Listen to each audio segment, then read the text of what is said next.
No More TPS, la noticia del día llegó desde Estados Unidos y de eso vamos a hablar hoy a las 8 en punto.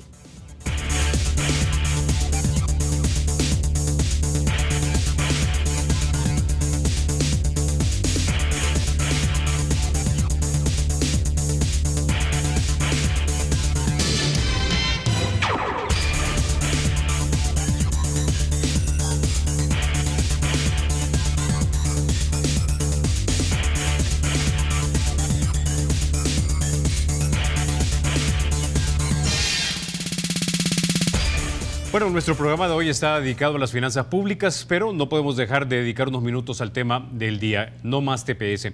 El gobierno de Donald Trump canceló el permiso de trabajo temporal para unos 190,000 salvadoreños que buscaron vivir en ese país aspirando a mejores oportunidades. El TPS fue otorgado a los salvadoreños luego de los terremotos de 2001, los de enero y febrero. En Washington, la noticia fue comunicada a través de la Secretaría de Seguridad Nacional. Y aquí en El Salvador, el anuncio fue acompañado con una declaración de la embajadora Jean Maines. Y estoy aquí para anunciar la decisión de la Secretaría de Seguridad Nacional que decidió esta mañana para terminar con el programa para TPS para los salvadoreños. Y estamos hablando alrededor de 12% de los salvadoreños que viven en los Estados Unidos. Y entendemos que eso tiene un impacto en todos los salvadoreños. Bueno, y dándonos por notificados, llegaron las reacciones de inmediato. El presidente Salvador Sánchez Serén y dirigentes de su partido fueron punto de críticas por tratar de restar importancia a lo conocido hoy. Pues dijeron que El Salvador ha ganado con una nueva prórroga del TPS por 18 meses más. Mientras tanto, los dirigentes de la oposición lamentaron la noticia y resaltaron que el TPS finalizará el 19 de septiembre de 2019 y dijeron que parte de las responsabilidades del FMLN por afectar la buena relación con los Estados Unidos. Sin embargo, por justicia, hay que decir que el presidente Trump está haciendo realidad su retórica de campaña electoral cuando prometió ser duro con los inmigrantes ilegales. Escuchemos lo que dijo cuando lanzó su candidatura en la Torre Trump allá en Nueva York. ¿Cuándo derrotamos a México en la frontera? Ellos se están riendo de nuestra estupidez y ahora nos están derrotando económicamente. Ellos no son nuestros amigos, créanme. Cuando México envía a su gente, no envía lo mejor. Envía gente que tiene muchos problemas y trae sus problemas. Traen drogas, crimen, son violadores y algunos tal vez son buenas personas. Bueno, súmele a esto que el periódico Washington Post reportó que los arrestos de inmigrantes se han incrementado en un 40% durante la administración Trump. También han reducido el número de refugiados que son aceptados a un nivel no visto desde 1980. Además, la semana anterior se conoció un borrador de presupuesto de 18,000 millones de dólares para la primera fase de construcción del muro fronterizo. Precisamente para hablar de este tema, acerca de la cancelación del TPS, ya se encuentra con nosotros vía Skype el señor Jason Marsac, director para América Latina del Adrian Arch Latin American Center. Don Jason, bienvenido a 8 en punto. Muchas gracias. Bueno, ¿hacia dónde se dirige el presidente Trump con esta política migratoria a su juicio? Bueno, lamentablemente la decisión hoy no fue una sorpresa, ¿no? Ya hemos visto con la decisión con respecto a los haitianos, con los nicaragüenses, que esta administración no es una administración cual llegó a la oficina con brazos abiertos a los migrantes. Es una administración, como hemos visto antes durante la campaña, cual parte de la campaña del presidente Trump fue dedicado a las palabras contra los mexicanos y lamentablemente está actuando sobre su campaña. Y no se dio cuenta de las repercusiones muy grandes que va a tener, no solo para el pueblo salvadoreño en los Estados Unidos, pero también para el país mismo. Ahora, señor Marsac, algunos creen que esto no es más que la intención del presidente Trump de obligar al Congreso a tomar acción y que o se apruebe un alivio migratorio, no solamente para los salvadoreños, los haitianos, los hondureños, sino también los jóvenes soñadores, o para que obligar también al Congreso a que le meta el diente verdaderamente y se apruebe una reforma migratoria integral.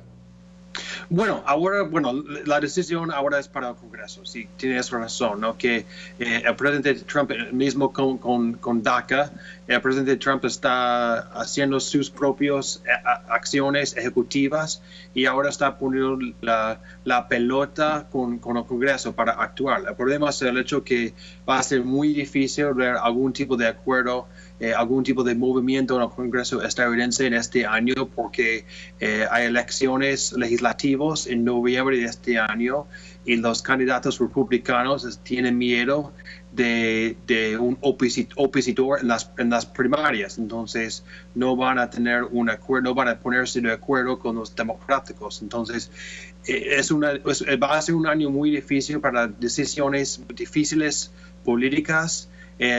Y como hemos visto, ya tenemos la decisión de DACA en la mesa y ahora, sí, tenemos 18 meses y todo podría cambiar si los democráticos ganan en las elecciones en noviembre. El nuevo Congreso estadounidense podría empujar para más acción con respecto a los migrantes, pero con el control en las manos del Partido Republicano, el partido de Donald Trump, lamentablemente yo no pienso que vamos a ver acción por parte del Congreso. Ahora, señor Marsac, ¿usted cree que es posible que el Partido Demócrata pueda retomar la Cámara Baja, que digamos es la Cámara quizá más importante a la hora de aprobar una reforma migratoria, tomando en cuenta que las casas gubernatoriales de buena parte de los Estados Unidos están en manos de republicanos y están básicamente realizando un redistritaje que favorece a que más republicanos sean electos a la Cámara? Sí, así es como fue cambiando los distritos, como casi todos los Estados Unidos ahora, los distritos legislativos han sido cambiados para favorecer a los republicanos. Pero lo que hemos visto en las últimas semanas, los últimos meses, es un flujo grandísimo de candidatos democráticos ahora tratando de competir en distritos cuales han sido siempre en las manos de los republicanos. Entonces, hay esta ola de candidatos democráticos quienes ahora tienen la esperanza, el ganas, especialmente después de la elección en Alabama en diciembre, que pueden competir en cualquier distrito, en cualquier parte de los Estados Unidos. Entonces, yo veo muy difícil todavía que los democráticos podrían ganar en la Cámara, desean ganar más de 20 asientos, pero hay una ola y hay mucho más entusiasmo por parte del Partido Republicano y por parte de los votantes del Partido Democrático.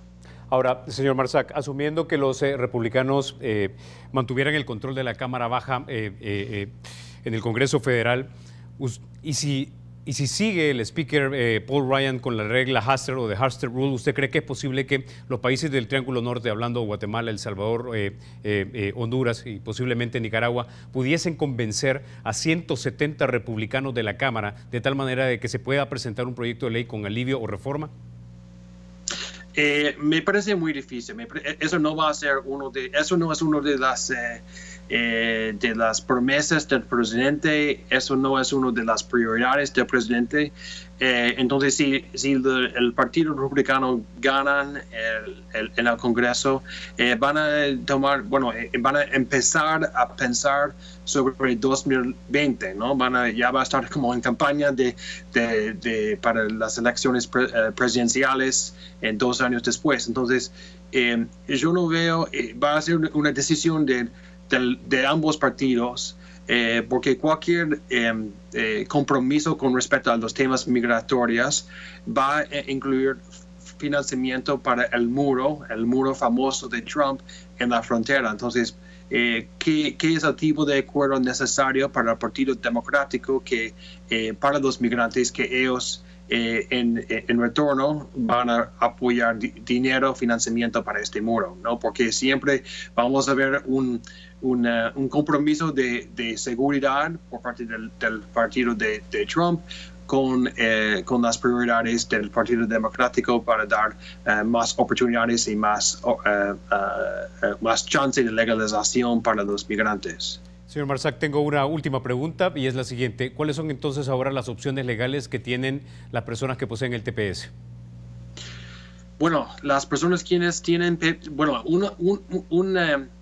una cosa que hemos visto en los últimos meses con respecto a los haitianos de Haití, ellos ahora están tratando de moverse a Canadá para ganar algún tipo de estatus legal en Canadá. Entonces yo no estoy diciendo que esto debería pasar con los salvadoreños, pero las opciones para los salvadoreños es quedarse, si no hay un tipo de, si no pueden encontrar una solución al Congreso, es quedarse en los Estados Unidos en una manera ilegal o regresar a El Salvador.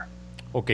Bueno, muchísimas gracias, señor Jason Marsac, director para América Latina del Adrienne Arsht Latin American Center. Ha sido un placer conversar con ustedes. Estaremos en contacto más adelante. Este es un tema que estará dando mucho que hablar en las próximas semanas. Bueno, muchas gracias. Bueno, dicho esto, vamos a continuar entonces con 8 en punto. Esta noche nos acompaña para hablar precisamente del presupuesto y de los que están a favor y en contra de él, el señor ministro de Hacienda, don Carlos Cáceres. Como siempre, don Charlie, un verdadero placer conversar con usted. Es un gusto saludarlo, Carlitos, y felicitarlo por este espacio de noche. Está ahora en lo estelar del Canal 33 y eso me alegra mucho por el aprecio que yo le tengo, ¿verdad? Bueno, gracias, señor ministro. Bueno, comencemos entonces. ¿Usted está satisfecho con el presupuesto general de la Nación? ¿Es lo que usted que deseaba o es lo que se pudo aprobar? Déjeme primero hacerle un comentario sobre lo que está pasando en el TPS. Ok. Porque yo creo que es cierto que el salvadoreño puede ahora en la noche mismo estar teniendo muchas preocupaciones, pero yo pienso que deben tener mucha fe y mucha confianza en el trabajo que está haciendo nuestra Cancillería, particularmente nuestro canciller Hugo Martínez. Él va a trabajar intensamente estos 19 meses o el tiempo que le quede para poder darle una solución, sea dentro de los Estados Unidos o sea dentro de otro país. Y él inclusive se ha reunido conmigo para ver qué posibilidades hay de que nosotros le demos una bienvenida, inclusive con algunos incentivos fiscales a los salvadoreños que deseen venir. Este es el país de ellos y naturalmente que nosotros en Hacienda estamos reactivos a las peticiones que hace el canciller.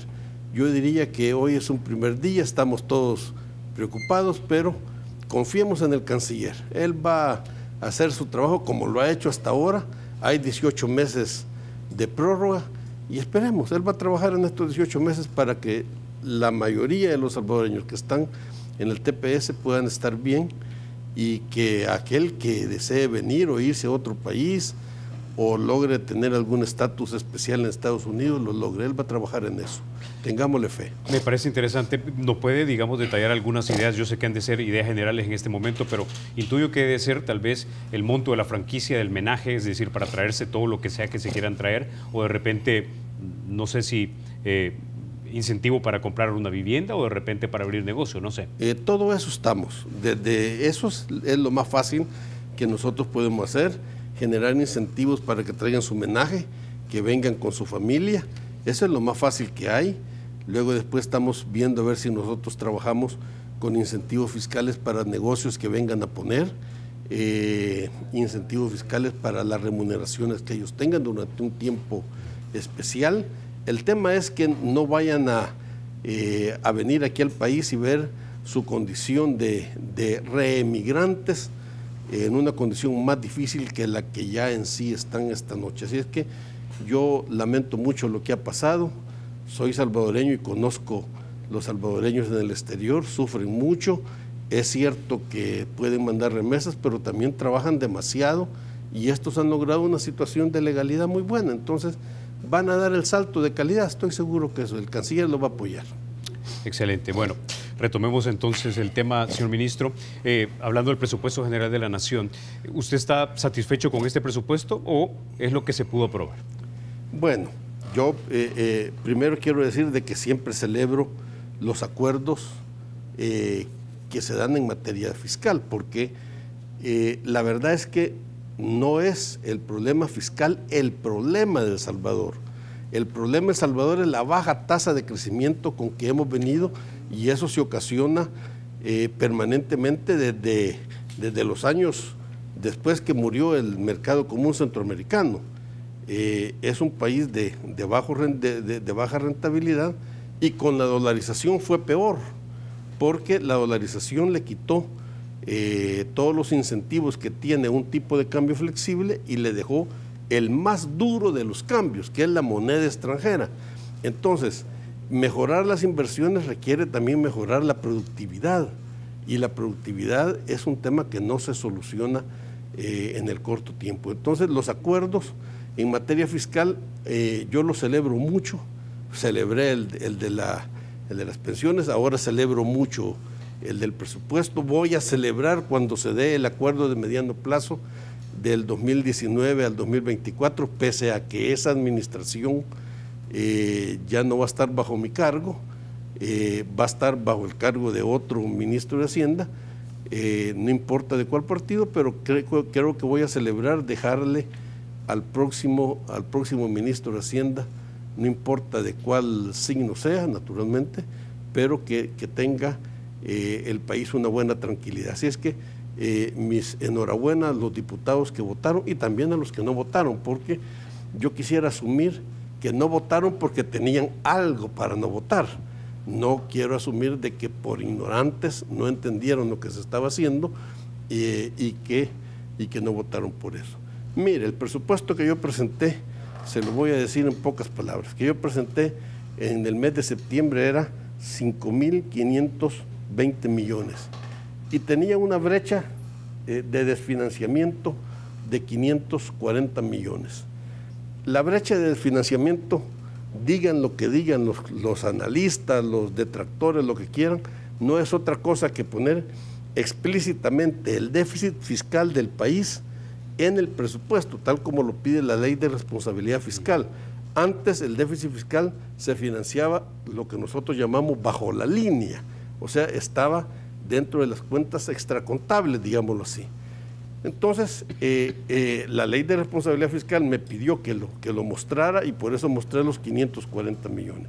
¿Qué es lo que Arena decía específicamente? Mire, sí, Arena, yo creo que ahí no entendía mucho lo que estaba pasando, porque Arena decía, hay que bajar el endeudamiento.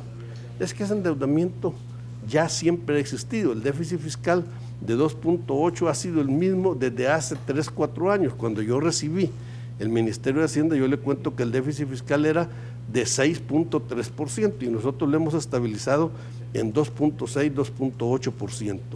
Es más, ellos lo financiaban siempre bajo la mesa, bajo la línea, y ahora nosotros, como tenemos una ley de responsabilidad fiscal, lo financiamos en el presupuesto. Entonces ellos lo que decían es bajar la brecha desfinanciada. Y miren lo que sucedió, que el presupuesto en sí no ha bajado absolutamente nada. Lo que ellos aprobaron era 5.467, 53 millones menos que lo que yo presenté. ¿Por qué le digo que no han bajado absolutamente nada? ¿Por qué? Por un lado, ellos subieron 153 millones a los ingresos que habíamos estimado en el ministerio. Esos ingresos fueron bien estimados a tal grado que el BID certificó que lo que nosotros teníamos era 21 millones menos que es lo que ellos habían estimado, o sea que nuestra estimación de ingresos era correcto. Y había una partida que es la que se mira que ha bajado el presupuesto de el financiamiento de las pensiones, que con la reforma que se hizo le dejaron la obligación al Ministerio de Hacienda que aportara del presupuesto una cantidad entre 1.7 y 2.5% del presupuesto para financiar el sistema público-privado viejo que nos quedó a cargo de nosotros. Y entonces yo le puse 2.5, la cifra mayor. Entonces ellos me dijeron, no, para bajar el endeudamiento de 540, de 540 en 204 millones, usted tiene que aumentarle a los ingresos, que es un riesgo aumentarle a los ingresos, y bajar ese incremento de 53 millones. Pero ese incremento de 53 millones, ¿a dónde lo pasan ellos? Lo pasan al mismo vicio que teníamos antes, financiar los 53 millones, ya no en el presupuesto de cara a la gente, de frente a la población, sino que lo mandan a financiar abajo de la línea, como siempre se ha sido, en el fideicomiso de obligaciones provisionales. ¿Ha bajado el presupuesto? No, no ha bajado en absoluto. El mismo nivel de gastos ha tenido. Lo que ha habido es una distracción de 53 millones que va a financiarse por el fideicomiso y 150 millones de nuevos ingresos. Los nuevos ingresos, fíjese que a mí no me preocupan mucho porque lo que ellos dicen, usted presentó un presupuesto que le falta ingresos, y yo le digo, no, cuando yo lo presenté el presupuesto estaba bien. Pero mire lo que ha sucedido. Lo que ha sucedido es que yo, por ejemplo, no pongo en el presupuesto tradicionalmente lo que las autónomas llaman retribución fiscal, el 25% de la retribución fiscal. Yo no lo pongo porque las autónomas generalmente no lo pagan. No pagan. El 25% de las utilidades que tienen las autónomas debe ir, no en pago de impuestos, ellos pagan los impuestos normal. En adición es como los dividendos para los dueños, que es el Estado. Entonces ahí me dijeron ellos, bueno, debe haber una transferencia de 25 millones de la CEL. Entonces yo le digo, bueno, déjenlo obligado, yo lo incluyo, si lo dejan obligado, que la CEL me va a dar una retribución fiscal de 25 millones este año 2018. El año pasado me dio 16 millones. Obligado por ley, dice usted. Obligado, la ley así les dice, por eso se llama retribución fiscal, no son ingresos tributarios, es retribución fiscal. De ahí incluyen 40 millones de la venta de las frecuencias de las radios y televisiones. Este año la CIGED me dio alrededor de 33 millones y se incorporaron al presupuesto. Entonces yo creo que los 40 millones que la CIGED va a dar son ciertos. Luego después hay alrededor de 86 millones, de los cuales la amnistía fiscal, que no estaba en vigencia cuando yo presenté el presupuesto, ahora ya dio 47 millones de dólares. Es decir, aquellos que de repente habían dejado de pagar y que se les dio la oportunidad. Y que ahora están pagando y que naturalmente están con una retribución fiscal, pero muy activos, 47, y falta un mes de la amnistía fiscal. Yo invito a que todos los contribuyentes vayan a arreglar sus problemas tributarios acogiéndose a la amnistía fiscal. Y entonces, y luego me ponen una cantidad de otros 20 millones de una meta que yo debo de aumentar cobrando bien. ¿Por qué digo yo que vamos a lograr la meta? Mire, entre lo que es el año 2017 al 2016, nosotros incrementamos 249 millones los ingresos tributarios. Eso significa 5.9%. Es una recaudación que, como dice la gente, ellos piensan que me van a ofender diciendo que yo he sido el que más he recaudado. Para eso trabajo, para que paguen los que no pagan. Y quisiera que pagaran más porque pagan muy poco. Entonces, para el año entrante, el incremento previsto en el nuevo presupuesto es de 4.8%, o sea que es menor que lo que nosotros tenemos. No hay ningún riesgo en la administración del presupuesto. Déjeme decirle que hay otra circunstancia que creo que vale la pena que la población lo conozca.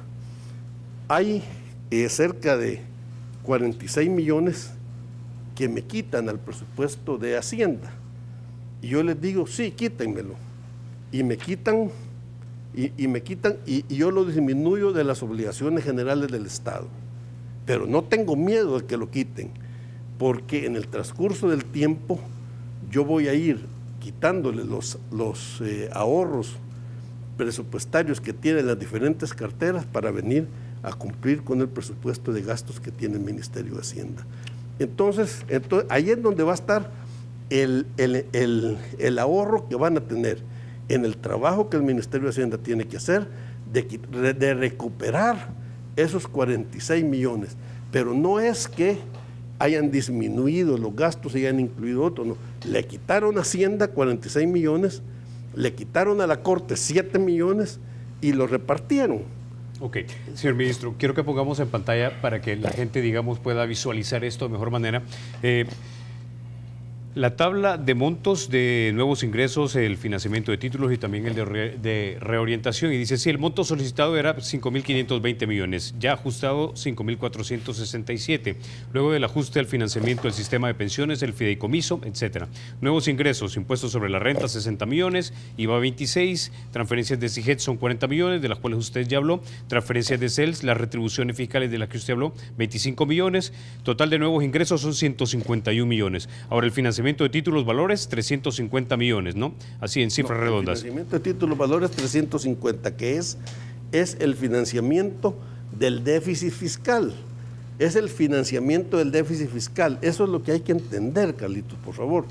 Que antes el financiamiento del déficit fiscal no estaba en el presupuesto, se financiaba con letes, se financiaba con otro tipo de ingresos, pero no se financiaba con la transparencia que ahora se están... Entonces, ¿usted podría decir que este presupuesto entonces es el más sincero de los últimos años gracias a las resoluciones de la Sala y a la nueva ley de responsabilidad fiscal? Yo pienso que sí, Yo siempre me acomodo y me he acomodado estos casi 10 años que he estado trabajando a las resoluciones que he tenido buscando una mayor transparencia de esto. Es más, le quiero decir algo que estoy seguro que la gente de Arena no se ha dado cuenta y que estoy seguro que los famosos analistas, esos que hablan con usted permanentemente, no se han dado cuenta. El déficit fiscal que nosotros estimamos para el año 2018, que era de 2.8%, ahora como ha bajado el endeudamiento en 150 millones porque lo estamos poniendo como ingresos propios, y el déficit fiscal es la relación entre ingresos propios y gastos. Entonces, si ahora, antes teníamos este desbalance 540, ahora tenemos 300 porque hay 150 de nuevos ingresos, que los vamos a tener. Entonces, el déficit fiscal esperamos que sea de 2.1%. Eso fue una cosa que nosotros lo veníamos viendo y por eso es que nosotros en Hacienda celebramos que nos hayan obligado a bajar el endeudamiento, la brecha sin financiamiento, porque esos 150 millones bajan de 2.8, que es lo que aquí la gente puede ver, que es muy difícil decir esto, pero les pido mucho perdón, que la brecha de financiamiento al bajar, baja el déficit fiscal. El déficit fiscal estimado ya no es 2.8, sino que 2.1.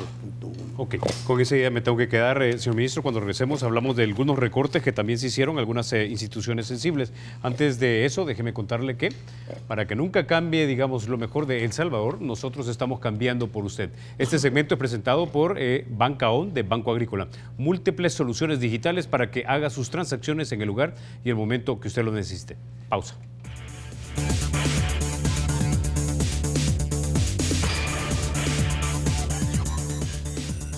Gracias por continuar con 8 en punto. Bueno, señor ministro, antes de que pasemos a la parte de los recortes y vamos a volver a poner la tabla que pusimos en el segmento anterior, quiero hablar de estas retribuciones fiscales porque usted me está diciendo que estas autónomas antes o no daban el dinero que tenían que dar y cumplir la ley o daban muy poco. ¿Qué fue lo que cambió? Bueno, antes le quiero decir una cosa. El tener esta meta de conseguir 150 millones de ingresos adicionales implica de que tienen que pagar los impuestos los que tienen que pagar, que se acojan a la amnistía los que necesiten la amnistía y que las empresas autónomas paguen la retribución fiscal. Mire, sí han venido pagando, pero no con esa regularidad que han estado teniendo las autónomas. El año pasado, no recuerdo exactamente cuánto nos dio CEPA, pero sí nos dio la retribución fiscal, y CEL nos dio 16 millones. Claro, yo no le puedo pedir nada a ANDA, porque ANDA tiene dificultades financieras, ni a la lotería. El Seguro Social no tiene que cumplir esa retribución fiscal. Entonces, yo creo que es bien importante que el haber bajado, vuelvo a repetir, la brecha de financiamiento, ha bajado el déficit fiscal a 2.1. El cumplimiento de esto significa que los ministros no me pidan dinero extra presupuestario, que por favor trabajen con el presupuesto que tienen. Es un presupuesto en el cual, si ellos son buenos gerentes de sus instituciones, de sus ministerios, van a poder salir adelante.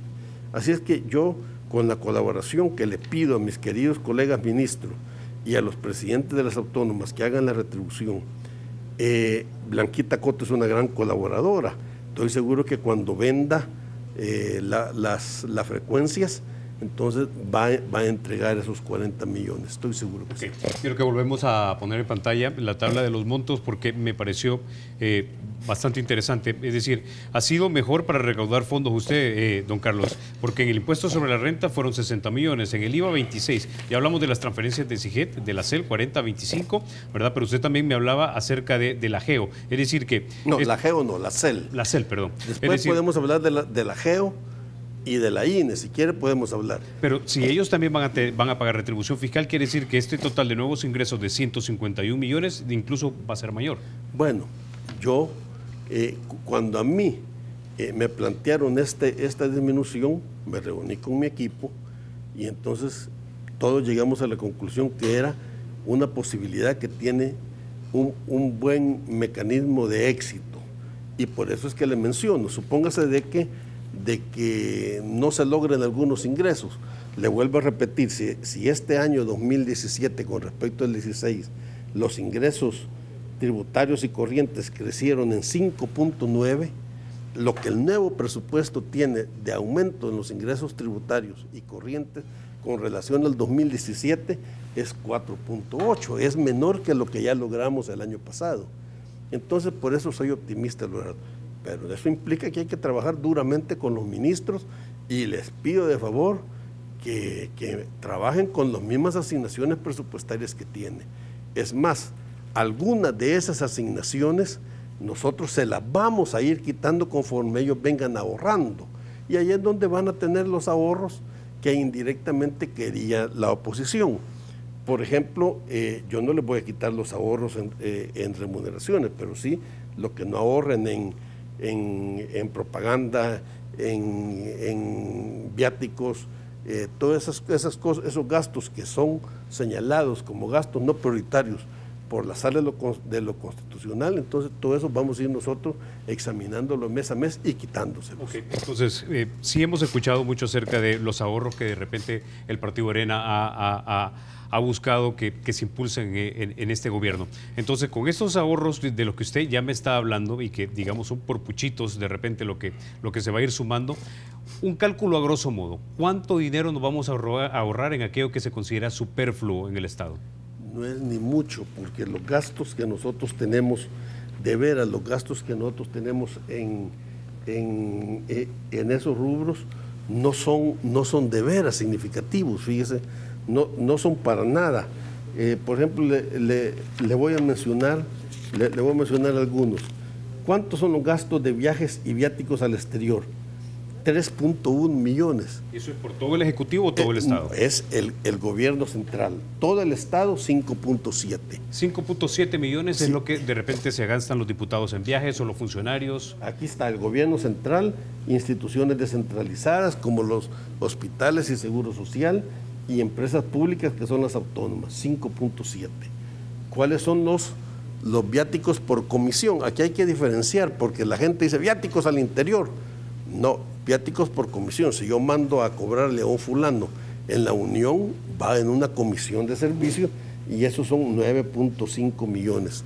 Esos son gastos de viáticos internos que tienen por trabajo. En esos 9 millones, por ejemplo, está lo que el año pasado nosotros nos enteramos de $200,000 en una cuenta para celebraciones, comidas y bebidas. No. Esos son gastos de representaciones y quiero decirle que si algo yo interpreté que estaba malísimamente hecho, es que estuvieran gastando en comilonas, en bebidas. Yo cuando invito a comer a un dignatario o alguien que tengo, le pago la comida, el trago jamás lo pago, jamás, no tiene sentido estar pagando el trago, mucho menos esos lugares así de mala muerte. Gastos de publicidad, mire cuántos son, 7.3 millones. Entonces va viendo usted de que realmente no son gastos significativos, pero que sí todo va en en un grupo de gastos que hay que poner atención.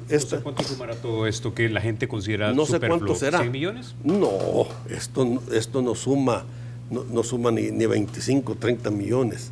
Y de eso hay que ahorrar. Esta mañana recibí una llamada del secretario jurídico y me dice, el presidente quiere que se trabaje en un programa de austeridad con base a lo que el presupuesto aprobó. Déjeme decirle que nosotros en las famosas colas del presupuesto pusimos literalmente la sentencia de la sala. O sea, para que mire el rigor con el que hemos trabajado en este presupuesto. Pusimos lo que la sala decía en seguros médicos, en gastos de personal, en gastos de viajes, en seguros médicos. Entonces lo pusimos ahí para que no hubiera escapatoria, que ninguna institución de gobierno pudiera escaparse de eso. Yo le pido, por ejemplo, a la sala que ponga atención lo que hace el órgano judicial, porque en ese yo no controlo el órgano judicial, pero ellos sí tienen capacidad de controlar el órgano judicial. Así es que yo creo que vamos a trabajar duramente en esto, fíjese. Ok. Quiero que volvamos a poner en pantalla también la tabla de los montos, porque esto me llamó la atención también. Esto es lo de los recortes. Los recortes son para el INPEP y para el IS. El INPEP, 26.500.000 dólares, el IS, 26.500.000 dólares. Cualquiera podría preguntarse, bueno, ¿por qué le recortamos a dos instituciones que se supone dan servicios sociales, especialmente a las personas que son las menos afortunadas en este país? Esto es lo que le decía, aquí está. Nosotros hayamos presupuestado las transferencias para el pago de las pensiones públicas que nos quedaron en la ley de pensiones, nos quedó la obligación del Estado pagarla. Yo había puesto el 2,5% del presupuesto, que sumaban 127 millones. Entonces, ¿qué me dijo Arena? Yo creo que me lo dijo, no sé por qué, no voy a mencionar. Me dijeron, mire, usted está poniendo, en lugar de 2.7, en lugar de 1.7 está poniendo 2.5. La ley da un rango. Entonces, por eso, esta transferencia se le disminuye. El financiamiento al INPEP se disminuye 37 millones, quedan 26 millones. Al del IS, 37 millones, se disminuyen 74 millones. Perdón, eso quedó aprobado, se disminuyen 53 millones. La gente puede decir que no se van a pagar las pensiones. ¿Cómo no? Solo que en lugar de pagarlas con el presupuesto, tal como nosotros en Hacienda lo habíamos presentado, lo van a pagar por fondos del fideicomiso. La ley lo contempla. Que no le preocupe, las pensiones están garantizadas. Esto es lo que le decía. Estos 127 millones que yo lo puse en el presupuesto, ahora me dice la oposición y hemos aceptado en el gobierno y en el frente, mire, redúzcale 53 millones, pero esos 53 millones no es ahorro. Eso lo va a pagar el fideicomiso de obligaciones provisionales. Esta mañana tuvimos la primera reunión del fideicomiso de obligaciones provisionales y ya se toma en cuenta esto. No tenga ninguna pena. Ese es, le voy a decir, es un autoengaño. No lo financia el presupuesto porque el presupuesto tiene mucha deuda, pero financíelo con deuda con las AFP. Eso es todo. No hay nada escondido en esto. Va en contra de lo que nosotros planteamos en Hacienda. Yo quería que todos los presupuestos de aquí en adelante llevara el 2,5% del presupuesto para pagar el sistema público de pensiones. Y la oposición me dijo, no se endeude en el presupuesto, endeúdese por abajo de la línea, como lo ha hecho siempre desde el tiempo que se aprobó el fideicomiso, con el fideicomiso de obligaciones provisionales. Ok. Bueno, quiero leer un comentario para darle paso precisamente a las declaraciones de los diputados inconformes, los que no votaron por el presupuesto. Marcela Galeas en el Twitter nos escribe lo siguiente: no asuma, lea las declaraciones de cada diputado que no quiso votar por el presupuesto. Fácil, no existe responsabilidad fiscal en el presupuesto. Sin embargo, se pusieron de acuerdo y ahí está el resultado. Quiero que escuchemos ahora entonces lo que dijeron algunos de los diputados del Partido Arena que disintieron de su fracción y que votaron no en contra del presupuesto general de la Nación. Escuchemos. Díganme ustedes cómo es posible que se destinen más de 114 millones al gasto corriente de la Presidencia de la República, pero no se les cumple la ley a los veteranos de guerra, pero no se cumple tampoco el escalafón de los trabajadores de salud, ni tampoco se cumple la ley de vacunas. Además, gracias a la reforma de pensiones, se deberían haber reducido las transferencias al Seguro Social y al INPEP en 132 millones de dólares. Pero el gobierno de la República y el partido oficial, el FMLN, reconocen solamente un ahorro de 53 millones. Bueno, vamos a sumar un poco a la idea que dice Juan Valiente, ¿no? Y dice que para él todo ha quedado sobre la espalda de la reforma de pensiones. La reducción del gasto no concuerda con el ajuste del 3% del PIB en 3 años, que es lo que supuestamente debemos hacer por la ley de responsabilidad fiscal, ¿no? Sino que ha quedado como 1,4% para el 2019, lo que para él dice es irreal, señor ministro. A ver, yo de los diputados que no votaron por el presupuesto, al único que conozco es al diputado Juan Valiente, y estoy seguro que con poquito él pudiera comprender estas cifras. No voy a ponerme aquí a darle las cifras, yo le invito a que él llegue y que él me diga lo de las pensiones, que me diga eso. Cuando yo una vez opiné de que se habían aprobado por unanimidad la ley de responsabilidad fiscal, también opiné una cosa muy dura, era que nadie había entendido lo que era la ley de responsabilidad fiscal, fíjese. Porque hablan con tanta ligereza que no se cumple, pero mire lo que dice el BID. El BID dice que no se cumplen la ley en 3 aspectos. Uno es que yo en la ley propuse que se llegara a 17% de recaudación fiscal y solo se está llegando a 15.7%, o sea que nos hace falta 1.3. Quisiera cumplirla, pero en esto es difícil. La otra cosa que ellos dicen es que no se cumple a nivel de las LETES. Y la ley de responsabilidad fiscal dice que se va a bajar el ratio de LETES cuando se haya cancelado la totalidad de las LETES adeudadas. Entonces, yo no le encuentro razón. Creo que hay una poca comprensión de lo que es la ley de responsabilidad fiscal. Ahora, hablar de los gastos de la presidencia, eso es una cosa muy fácil, ¿verdad? Decir que la presidencia debe gastar. De hecho, una diputada, Ana Vilma, que conoce cómo se maneja la casa presidencial, porque ella estuvo de vicepresidenta del ahora presidente Saca, que está recluido, y ella debió haber conocido todo esto. Así se manejaba en aquella época. Entonces, déjeme decirle que decía, hay que bajar los gastos reservados. Si nosotros comparamos los gastos reservados que tiene el presidente Sánchez Serén de 2 millones al mes contra lo que tenía de más casi 5 millones al mes y el presidente Saca, pues naturalmente de que eso hay una diferencia que hay que entender, pero ya seguir bajando eso, hay una amenaza en los gastos que realmente son de naturaleza del Estado, el Estado Mayor Presidencial y otras cosas que tienen que pagarse de ahí. Entonces yo diría de que en el tema del cumplimiento de la ley, el estudio del BID, que lo conocen ellos y que mañana lo voy a colgar en la página web para que lo vean, va a decir exactamente cuáles son las causas que no se ha cumplido la ley. El resto se ha cumplido. Aquí lo tengo yo, mire, la deuda del sector público no financiero es 44%, la meta era 45%. La deuda para el año 2026 completa con pensiones era del 65%, hoy es 60%. El balance primario nos pedían que fuera positivo, ya es positivo.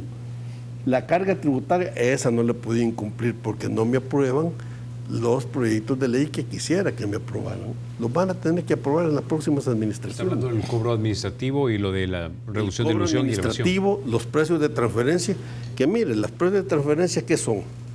Hay empresas que reúnen todas sus compras en una filial en un lugar y todas sus ventas las reúnen en otro lugar y se transfieren los bienes a precios de conveniencia. Con la nueva ley eso no va a tener. Ok. Señor ministro, tengo que ir a la pausa. Cuando regresemos seguimos hablando acerca de si se cumple o no se cumple, por ejemplo, las resoluciones de la Sala de lo Constitucional cuando se trata del presupuesto. Ya volvemos.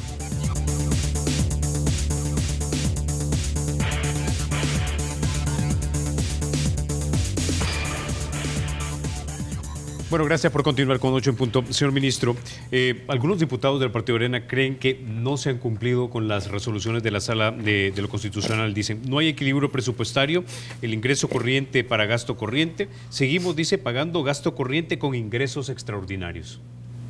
Sí, sí. Es que eso no lo dice exactamente la sentencia de la Sala. La sentencia de la Sala lo que dice es que hay que velar por disminuir el déficit fiscal, y aquí estamos velando porque se disminuya. De hecho, la estimación que nosotros teníamos es de 2.8 y ahora vamos a tener 2.1, que me parece que es un reto tremendo. De hecho, cuando Arena estaba en el gobierno, lo tenía en 6.3 y de ahí lo hemos bajado nosotros hasta 2.8. Entonces sí es una meta. Mire, para que no hubiera ninguna duda, pero de veras, para que no hubiera ninguna duda, el artículo 12 de las disposiciones generales del presupuesto, que comúnmente las llamamos las colas, y algunos diputados son muy cariñosos con ello y les dicen las colitas, dice exactamente la resolución de la Sala en su integridad. O sea que sí hay un deseo de cumplir la integridad de la sentencia de la Sala. El gran cuestionamiento que tenía Arena era, y se lo preguntaba al BID, cuántas plazas se aprobaron fuera de las áreas prioritarias del mes de julio, que fue la sentencia, al mes de diciembre. Yo aquí las tengo, miren. El ISDEMU aprobó 4 plazas, las justificó. El ISNA, 24 plazas. Y el IRRI, 4 plazas, total 32.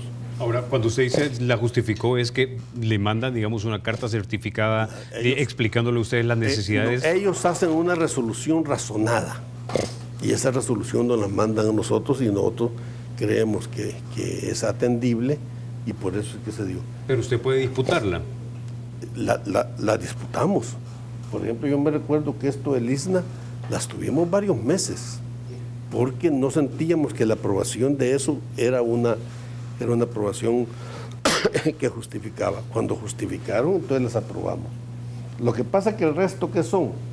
El Ministerio de Educación, el Ministerio de Justicia, la Policía y el Ministerio de Salud, los hospitales, hay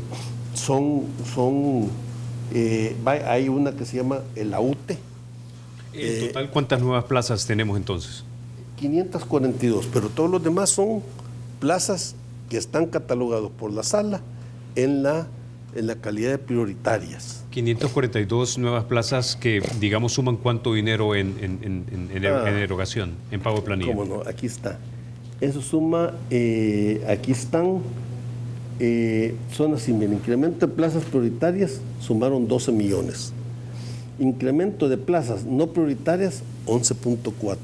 Del cual el gobierno central 2.1, las instituciones descentralizadas, que son los hospitales, 1.1, y las autónomas 8.2.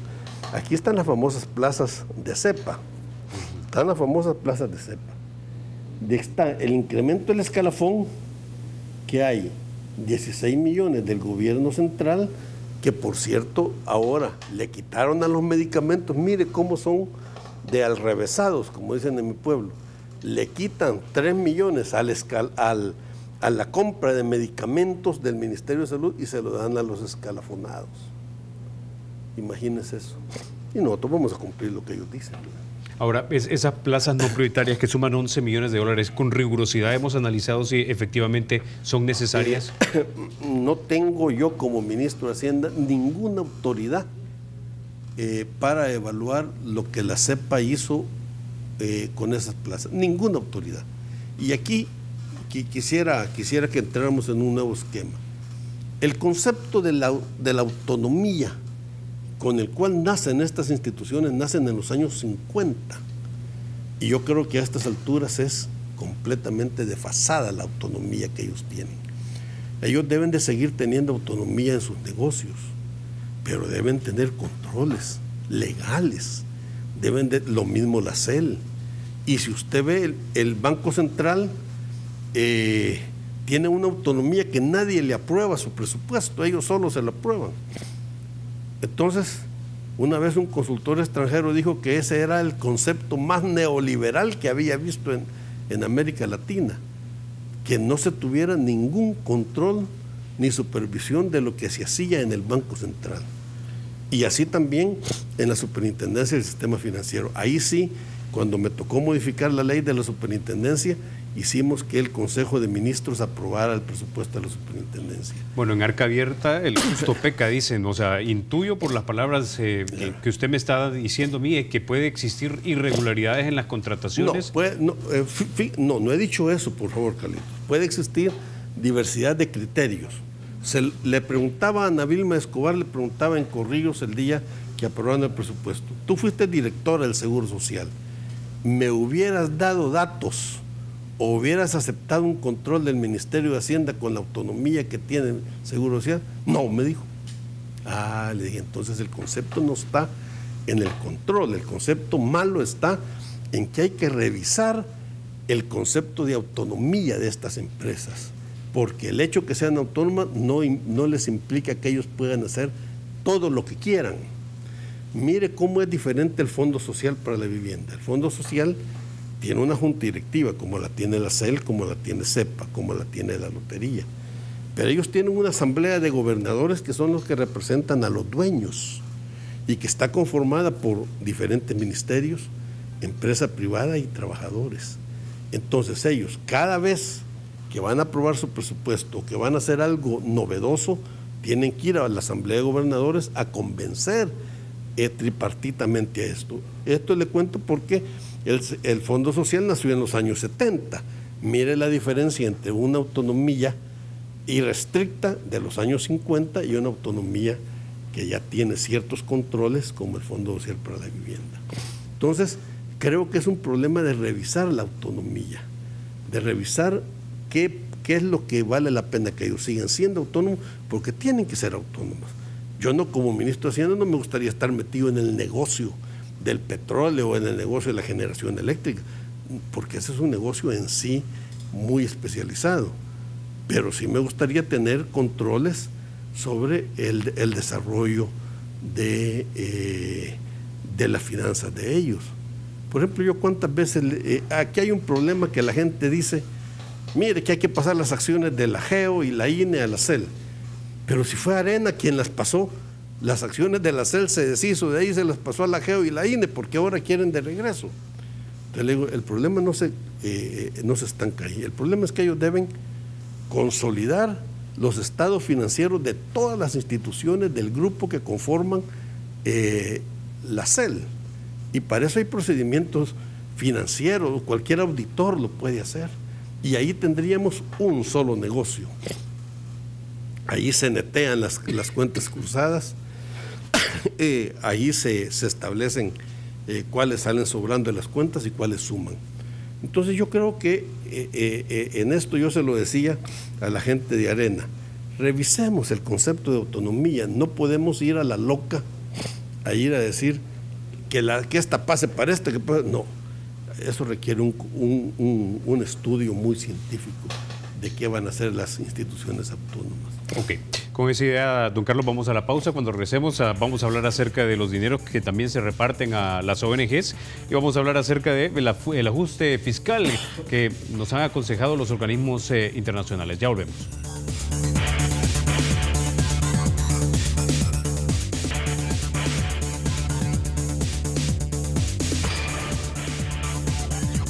Gracias por continuar con 8 en punto.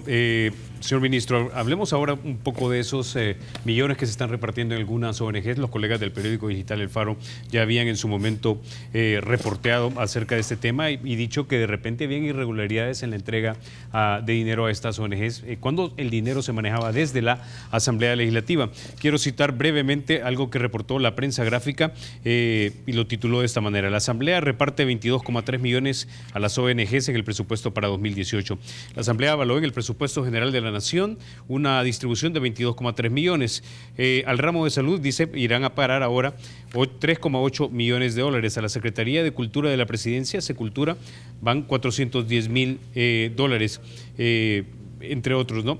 Entonces, la pregunta es, señor ministro, ¿qué control tenemos nosotros sobre este dinero y cómo verdaderamente se usa? Y si realmente es una garantía de transparencia el que ahora ya no se entregue ese dinero desde la Asamblea, sino que se le envíe a los ministerios. A ver, yo creo que esto tiene dos connotaciones.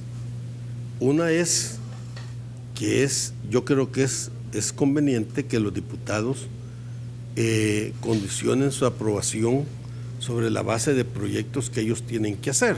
Por ejemplo, don Donato Baquerano tiene un proyecto de reconstruir la alcaldía de su pueblo, San Vicente. Y entonces don Donato puso que por favor le asignaran 665 mil dólares. Yo creo que es correcto que don Donato quiera rescatar esa obra de arte que tenía. A diferencia de mucho tiempo atrás que dicen que existían los maletines negros. Yo ya no conocí los maletines negros. Pero creo que esta es una práctica muy bonita porque los diputados se relacionan con sus localidades, ellos van a las localidades y así se negocia en el mundo entero. Tengo ese concepto primero, no estoy alérgico a que ellos tomen una cantidad de dinero y se lo repartan. ¿Cuál era el problema? El problema es que, y la sala lo menciona, voy a mencionar lo que la sala dice, eran ONGs que estaban manejados por funcionarios o por familiares de diputados y que no estaba pegado a los fines del Estado. Ahora por eso es que lo mandamos, ellos se repartieron ese dinero y lo mandaron a los ministerios. ¿Qué va a pasar cuando los ministerios reciban la demanda ya no le voy a mencionar a don Donato porque lo quiero mucho, es muy amigo, pero de cualquier otro, ¿verdad? Una ONG que en Santana tiene de medio ambiente, para que se le dé tiene que ir a firmar un convenio con el Ministerio de Medio Ambiente en el que sí se relacione con los fines del Estado, a diferencia que antes se le daba el dinero así y a ver si la Corte de Cuentas lo controlaba o no. Ahora no hay esa libertad.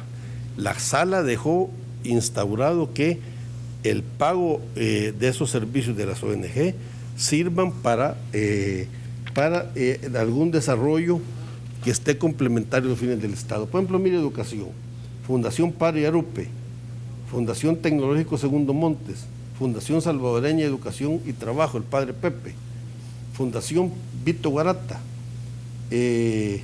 Instituto Técnico y Alumnas Salesianas. Entonces tienen ellos 1.310.000, pero yo estoy seguro que cuando llegue el Padre Pepe, a quien yo lo conozco y le tengo un especial reconocimiento, le van a decir: mire, Padre Pepe, aquí no venga por su bella cara, aquí venga y firme un convenio con el Ministerio de Educación de tal manera de que se le va a dar el dinero y usted lo va a invertir conforme el dinero y va a ser controlado por la Corte de Cuentas. Y tiene que presentar proyecto, plan y objetivos. Tiene que presentar todo eso. Si no, si yo fuera ministro, que me tocara ver eso, no le diera ni un centavo, sino me firma un convenio y con esos objetivos, y estamos valorando el presupuesto de eso. Por ejemplo, otro que le voy a poner acá, los paquetes agrícolas, eso tiene una preocupación alguna gente que se dé paquetes agrícolas y que han estado, dicen ellos, que bastante reducidos. Pero aquí hay también Fundación Ambiental Santana y Parque Ecológico San Lorenzo, Fundasan. No sé de quién es esta, pero me lo imagino, $55,000. Y ahora no va a llegar esta señora a traer los $55,000 o los representantes de la Fundasan, sino que tienen que ir a presentar, le toca Medio Ambiente, tiene que ir a presentar un proyecto que sujeto a fiscalización. Don Carlos, la ministra... Se me va acabando el tiempo, pero hay algo que no quiero dejar de tocar. Y es quiero hablar un poco acerca de ese ajuste fiscal que nos han pedido o nos han recomendado los organismos internacionales. El Fondo Monetario Internacional revisó el artículo 4 del Convenio Constitutivo para El Salvador y pidió que el gobierno, dos cosas, entre otras, pudiese implementar. Uno es incremento a la tasa del impuesto al valor agregado IVA, y dos, una limitación en el ritmo de crecimiento de los salarios o la eliminación de escalafones como el de salud. Bueno, ahorita va a venir el fondo en el mes de febrero y va a reevaluar eso, porque hemos tenido una disminución del déficit fiscal o un ajuste por medio del tema de las pensiones, y ahora tenemos otro ajuste aquí. Entonces, yo diría que no comamos ansia. Va a venir el fondo el otro mes y él va a decir, mire, si antes era 3%, vamos a ver cuánto es ahora. Ellos van a determinar eso. Siempre piden el IVA. Y siempre, por ejemplo, los economistas de derecha, todos los economistas de derecha que usted entrevista muy bien, son favorables al IVA. Pero ya no aquel IVA irrestricto, sino que dicen, bueno, si el IVA da 270 millones, 1%, entonces lo que hay que hacer es dejar una cantidad de dinero, 50 millones, para compensar el daño que se le hace a la población, porque es un daño grande. Pero también piden que se ponga un impuesto al patrimonio, o a la propiedad, o al predial. Entonces no solo ponen uno, dan una serie de cosas. Yo diría que esperemos que el fondo va a venir en febrero y va a dar una opinión como el artículo 4 del mes de septiembre del año 2016. Va a ser un buen artículo. Ok, con esa idea nos quedamos entonces, don Carlos. No me resta más que agradecerle que haya estado usted esta noche aquí en 8 Punto. Yo le agradezco mucho y quiero volverle a decir que lo felicito, que usted está en sin duda alguna, el rating de la hora se la va a llevar a usted. No tengo la menor duda que se va a llevar el rating de su competencia. Okay. Gracias, don Carlos. Bueno, ustedes, amigos, se quedan con la programación nocturna de Canal 33. Soy Carlos Toledo. Gracias por vernos. Regresamos mañana con este compromiso. El compromiso de hablar a profundidad y con rigurosidad de los temas de la República, aquí en 8 Punto. Agradecemos el patrocinio de COSAVI, de RL, a nuestro programa 8 Punto. COSAVI de RL, tu crecimiento es nuestro compromiso. Buenas noches.